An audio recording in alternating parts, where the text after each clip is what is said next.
Welcome to the Employment, Law, and HR Podcast with your host, Alison Colley.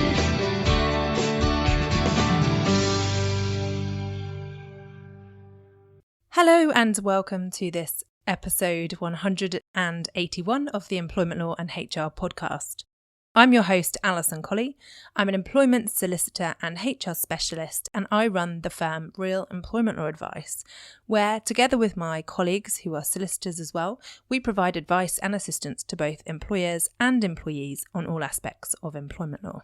As we are a firm of solicitors, we're regulated by the Solicitors Regulation Authority, which means that you have the assurance of knowing that not only will we cover a minimum standard set by the Solicitors Regulation Authority, but we will also provide you with the benefit of our experience, training and knowledge that we've obtained in becoming a solicitor. If you want any specific advice or assistance, then do not hesitate to contact us on our direct head office number, which is 01983 897 003. You can also find lots of information about how to contact us on the website realemploymentlawsadvice.co.uk. Now, for those of you who are regular listeners, you'll know that I generate the content for this podcast aimed at both employers and HR managers and really anyone who's interested in employment law. And this episode of the podcast is a bit of a roundup on my thoughts about changing world of work. And so I'd be really interested to hear what your thoughts are on this, or if you've got any other things that you think are impacting the world of work now. So without further ado, I'm going to get into this week's featured content.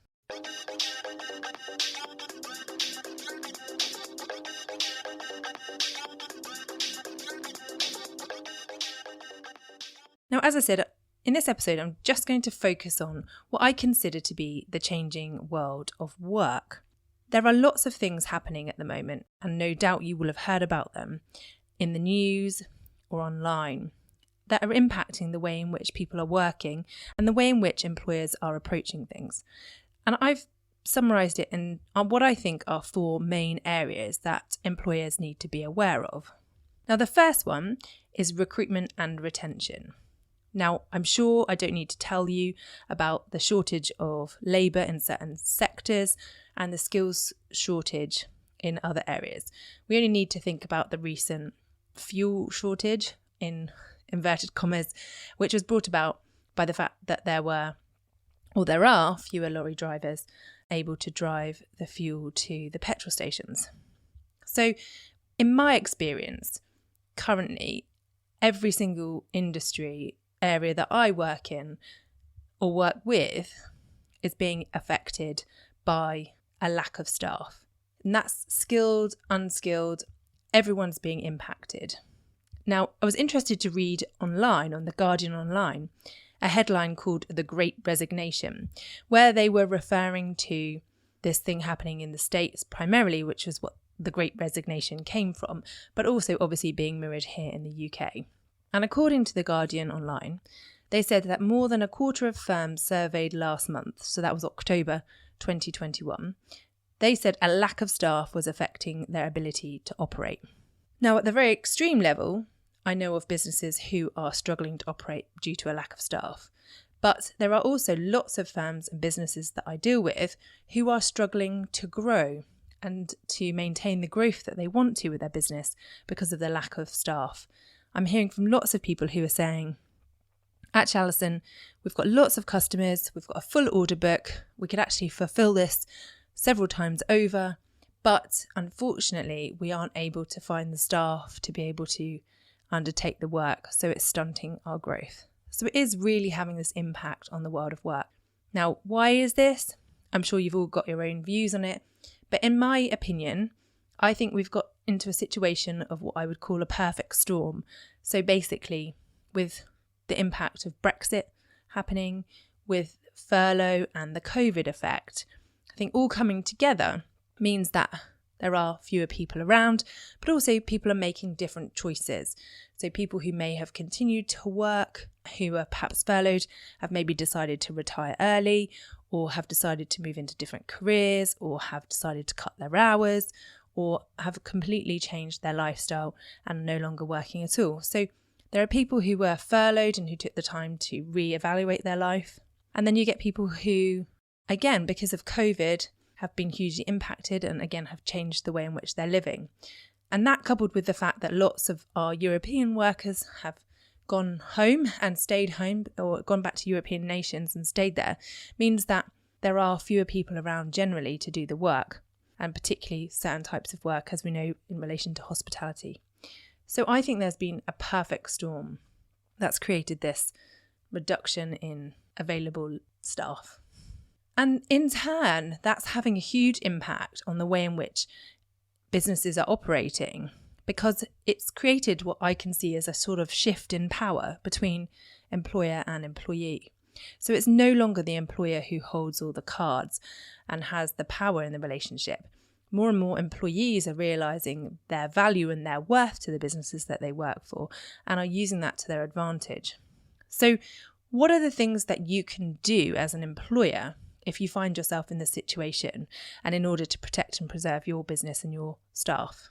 Well, I've been saying for a long, long time to my employer clients, to businesses, that actually what they should be doing is thinking about marketing their business to prospective employees in much the same way as they market or they think about marketing to prospective customers. Because it's been easy in the past to just put out an advert and recruit staff, I don't think businesses are thinking strategically enough about who is it that they're trying to target and where will they find them. They might spend a lot of money looking at these sorts of things in relation to customers, but actually thinking about it in terms of employees will, in my opinion, help you to get the right prospective employees applying and to find those people, those kind of needle in a haystack, if you like. So it's about thinking about the messaging that you're sending out as well. What kind of business are you? What are the kind of people that you want to come and work for you? I also think employers should be looking at rolling recruitment now, rather than just having a recruitment exercise and then closing it off and not looking at any applicants or accepting any applications. Consider having a rolling recruitment so that you're constantly evaluating potential new members of staff. One of the most important things I think that businesses can do in order to succeed in the future in relation to getting the right people is to position themselves as the best employer in their industry. We've all heard horror stories about certain employers or businesses, and we've all heard things locally and nationally about the types of employers that they are. So it's really important to think about your reputation as a business in terms of your potential employees as well as your customers. There are things you can do around offers in relation to benefits and incentives for employees. You can't always compete on salary. So if your competitor is going after the same pool of candidates and they are offering a higher salary, there's only so far you can go in that sort of salary war, the pay war, if you like. It's much better to think about alternatives, so alternative benefits and offers that are available. If you are looking at introducing benefits to your staff, such as gym membership or private medical or a company car or anything like that, it's really important to think about whether that's actually what your employees, your current employees or your prospective employees really want. It's no good offering like a whole ream of fantastic, potentially expensive benefits when the main and most important thing to your employees or the prospective employees is a flexible working environment, and you're not providing that. So again, in much the same way as you're doing your research about where your candidates may be, it's important to research what is the things that's important to that particular type of person or that candidate that you're looking to covet. Other things you can think about as an employer are training programs and promoting from within. Now, when I think about training, it's easy to think of expensive courses or putting people through qualifications. Now, that may be one route that you go down, and there is certainly funding available for certain types of qualifications and modern apprenticeships and all of that sort of thing. But actually, you could potentially just offer in-house training or mentoring, or if you've got somebody who has ambitions and wants to learn a particularly new skill, but you can't afford to send them on an expensive training course, then why don't you have them buddy up with someone who's already doing that job for maybe 1 day a month or whatever you can afford to do. But think about things differently in your offering. If you can't send them on a training course, is there a way in which you can give them a training program internally? Of course, I talked about salary and not wanting to compete on salary, but it is still important that you're making sure you're paying the living wage. And when I talk about the living wage, I mean the real living wage. So this is the one which you can sign up to and get an accreditation to say that you provide this. It's another good way of promoting your business as a fair and reasonable employer. And I talked briefly about things like flexibility and work-life balance. But again, these are all important things to consider if you are struggling to retain staff or to recruit. How are you offering fairness to your staff? Are you treating your existing staff in the same way as your new staff? And another fairly simple and inexpensive thing you can do is to try to encourage staff to have friendships and bonding. Often people come to work because they have to work, but they come more so because they enjoy the work and they work with their colleagues, and they will stay if they have formed those friendships and they are happy at work generally. So again, it sounds like a no-brainer, but it's important to think about these things strategically if you are struggling to recruit and retain staff. And finally, one other suggestion that you could try is bring your pet to work days or other such type things. There is a lot of benefit around having animals and pets in the workplace. And of course, you need to think about this carefully. My colleague Miranda Amos has written a really funny article about bringing your pet to work days, which I'll link to in the show notes. So it's worth having a look if that is something that you're thinking of introducing.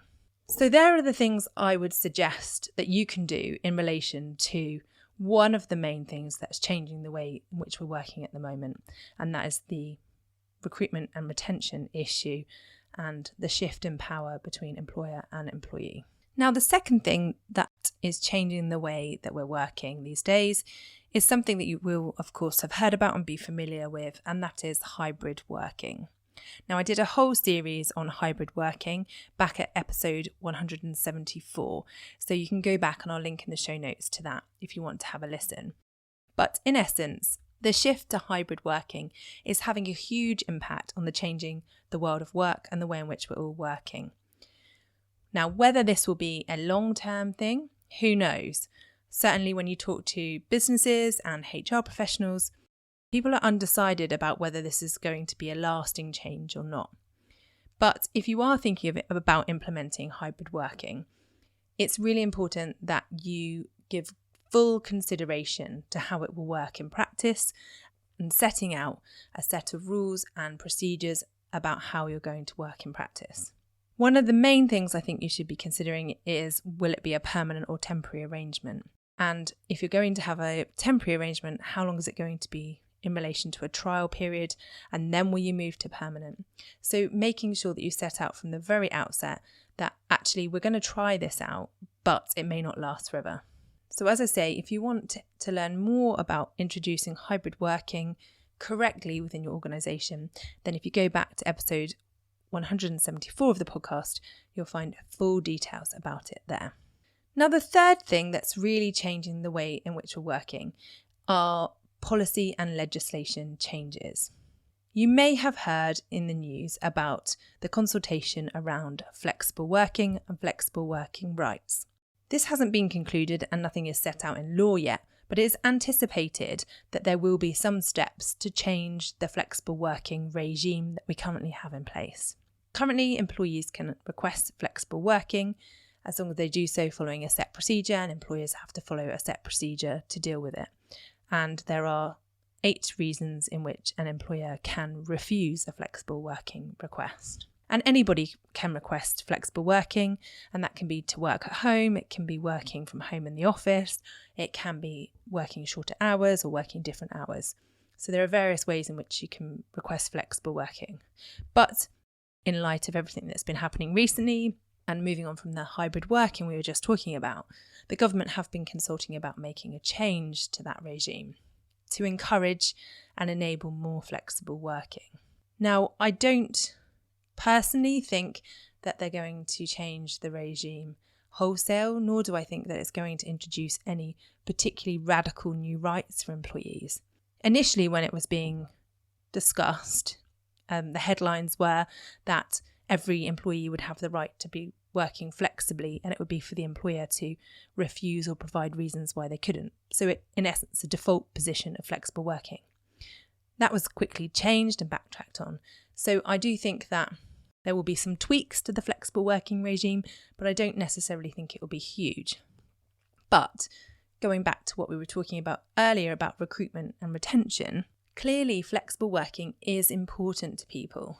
And with this in mind, whilst there may not be a change to the legal regime, I do think that there will be more change amongst employers to accept and acknowledge that flexible working is here to stay and will become more commonplace.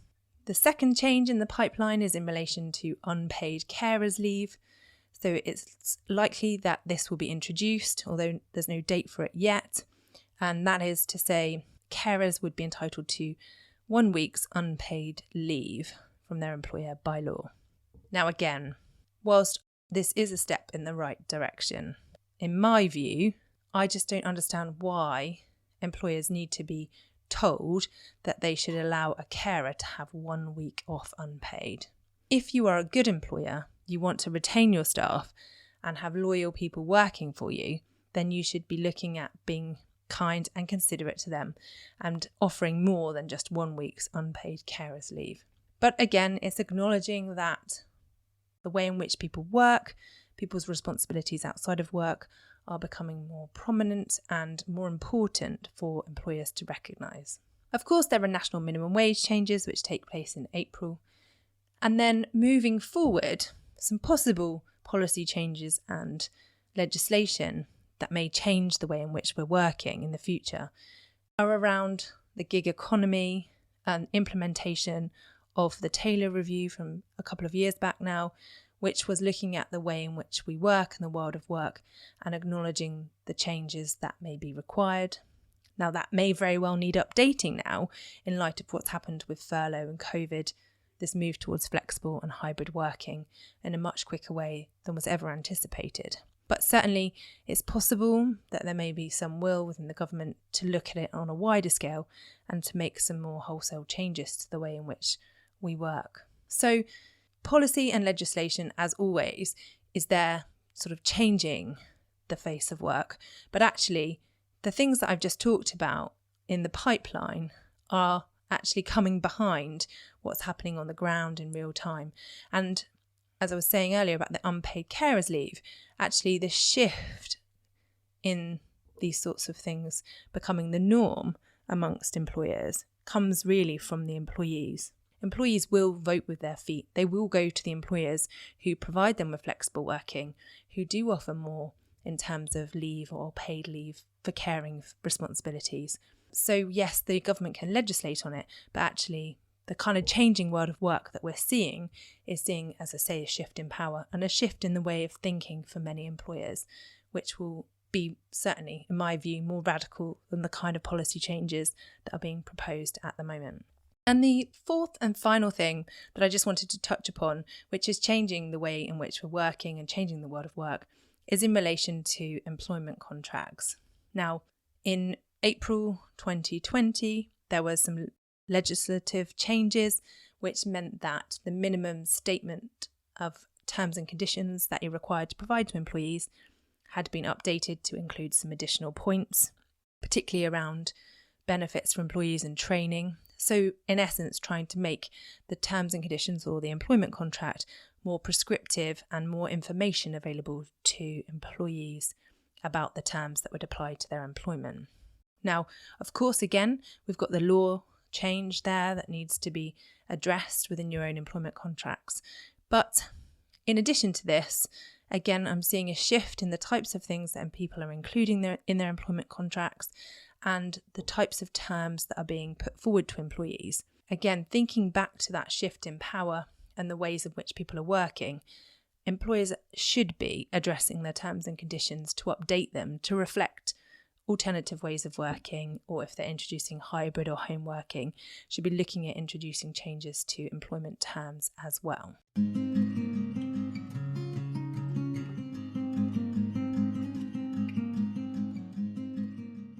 So to round up, it's a really interesting time in relation to employment rights, and recruitment and retention of people. I think, as I said, the change is being driven by what's happening on the ground within businesses and the shift in power where employers are finding it very difficult to recruit and retain the right people. The legislation and policy around this is changing much slower and, in my view, not providing the wholesale change that I can see coming through on the ground, if you like. So there are a number of things that are changing the way in which we're working. And the most successful businesses will have an eye on this and will be working to ensure that they stay ahead of their competitors when it comes to new ways of attracting candidates and new ways of retaining staff. If you would like any information or advice on any of these things, or if you want some help to make your business the best employer in your industry, then myself and my team are best placed to help you with this. We're experts and we're working on a daily basis with a variety of businesses, so we can share our wealth of experience and knowledge with you. Please don't hesitate to get in touch if you have any questions, if you'd like any help, or if you have any comments about this. If you think, actually, Alison, you've completely missed something which I think is changing the way in which we're working these days, or actually my view is that this isn't going to be a long-term change, then please do get in touch by email or leave a comment on the website, which you can find at realemploymentoradvice.co.uk. Thank you so much for listening. I hope you have a fantastic 2 weeks ahead, and I'll be back with a podcast in a fortnight's time. Thanks again for listening. Just want to finalise by saying I wouldn't be a lawyer unless I had a legal disclaimer. So I must just say to you that the information in this podcast is for information only. It's general review and a general update. It's always necessary to get specific legal advice about your circumstances. So please don't rely on anything that you've heard in this podcast. But please do feel free to contact me if you'd like further information or specific advice.